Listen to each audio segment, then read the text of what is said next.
अगर आपको सरकारी नौकरी हकीकत में चाहिए तो आपको सिर्फ दो काम करने हैं। एक, इस जानकारी को बिल्कुल अंत तक देखना है।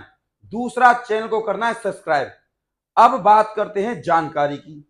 जानकारी क्या है कि आपको 12वीं के बाद आपने क्या क्या किया हुआ है और कौन कौन इस भर्ती का तरीके से फॉर्म फिल कर सकता है। तभी मैं आपसे कह रहा हूं इस जानकारी को अंत तक देखिए, हाथ जोड़कर कह रहा हूं। और इससे बड़ी और शानदार भर्ती कोई भी नहीं है। तो प्लीज पहले इसकी बेसिक सी जानकारी लीजिए, उसके बाद मैं आपको सारी जानकारी दूंगा। बेसिक जानकारी यह है, आपकी एज इस भर्ती के लिए होनी चाहिए 18 से 35 साल और 10 साल तक की छूट है, 5 साल तक की भी छूट है। और जितनी मतलब छूट मिल सकती है ना सरकार के द्वारा, उतनी आपको दी गई है। सैलरी 35,000 से लेकर 38,000 तक सैलरी है।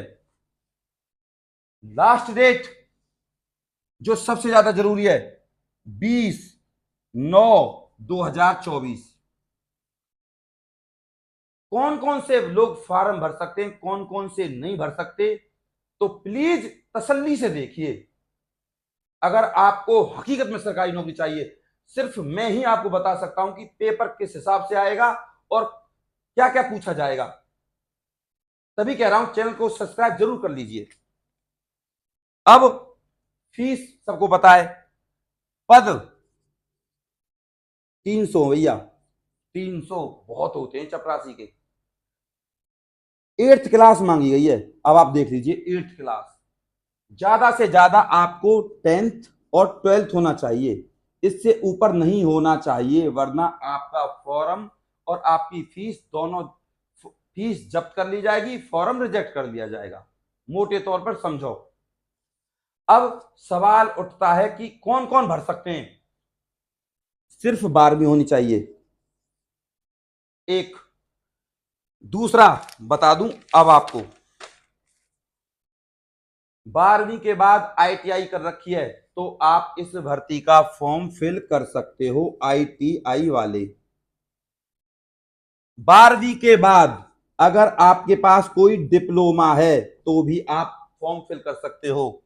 12वीं के बाद JBT कर रखी है तब भी आप फॉर्म फिल कर सकते हो। 12वीं के बाद अगर आपने 1 या 2 वर्षीय कोई भी डिप्लोमा कोर्स कर रखा है तब भी आप इस भर्ती का फॉर्म फिल कर सकते हो।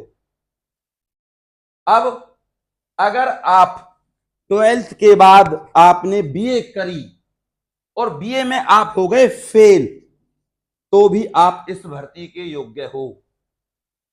इसके बाद अगर आप 12th के बाद इग्नू, IGNU, इग्नू से कोई भी एक यूनिवर्सिटी है, इससे कोई भी कोर्स कर रहे हो, चाहे वो डिस्टेंस से है चाहे वो रेगुलर से है, तब भी आप इस भर्ती का फॉर्म फिल नहीं कर सकते, तब नहीं कर सकते।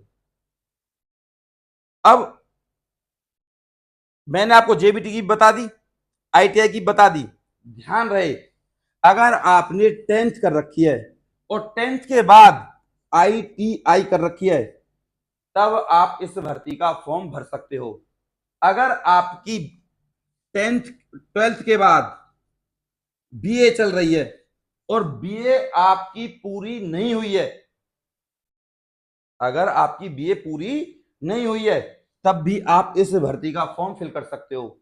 या BA करने के दौरान आपकी किसी भी सब्जेक्ट में री आ गई है और किसी भी कारण आपकी ग्रेजुएशन पूरी नहीं हुई, तब भी आप इस भर्ती का फॉर्म फिल कर सकते हो। आप तरीके से इस बात को समझिए। अब जो मोटा मोटी मैं आपको बता दूं, ध्यान दीजिए मेरी बात को। सरकारी परमानेंट भर्ती है, सुनहरा मौका है। जो आपका पेपर आएगा, बात करते हैं सिलेक्शन की, क्या सिलेक्शन होगा? फिजिकल तो 0 है, फिजिकल 0। अगर आप मेरी इन बातों से बिल्कुल सहमत हो, आपकी समझ में अच्छे से आई है, तो प्लीज 1 लाइक जरूर करना।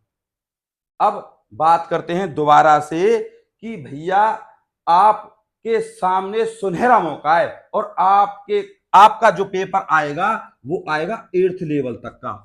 ज्यादा से ज्यादा अगर उन्होंने पूछा तो, हालांकि ऐसा है नहीं, क्योंकि नोटिफिकेशन में लिखा है चपरासी 8वीं पास, फिजिकल जीरो, फिजिकल तो है ही नहीं, मतलब ना भी कर, जो जिस पे कुछ भी नहीं आता ना वो भी फिजिकल कर देगा इसका। तो अब एट्थ एट्थ तक का एट्थ तक के आपके क्वेश्चन पूछे जाएंगे। भैया सिलेबस में क्या है, सिलेबस समझ लो तरीके से। अगर सरकारी नौकरी चाहिए, बहुत शानदार नौकरी, अच्छी नौकरी है, जी के आएगी भाई साहब, जी ए जनरल अवेयरनेस आएगी भाई साहब, सी ए करंट अफेयर आएगी, और मैथ आएगा।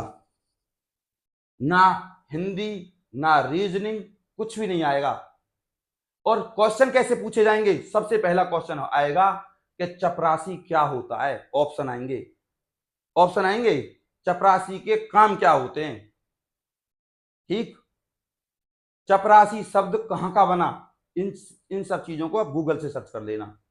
चपरासी शब्द किस भाषा का बना हुआ है, पियोन जिसे कहते हैं हम, ऐसे क्वेश्चन आपसे पूछे जाएंगे। दिल्ली यूनिवर्सिटी की स्थापना कब हुई, ऐसे क्वेश्चन पूछे जाएंगे, बेसिक बेसिक। ये है जी। 15 अगस्त 1947 को कौन सा देश आजाद हुआ, 14 अगस्त 1947 को कौन सा देश आजाद हुआ। 8वीं तक का स्टैंडर्ड आएगा, ज्यादा से ज्यादा, जैसा कि मैं पहले बता चुका हूं 10th तक का। तो क्यों ना आप इस भर्ती का फॉर्म भरें।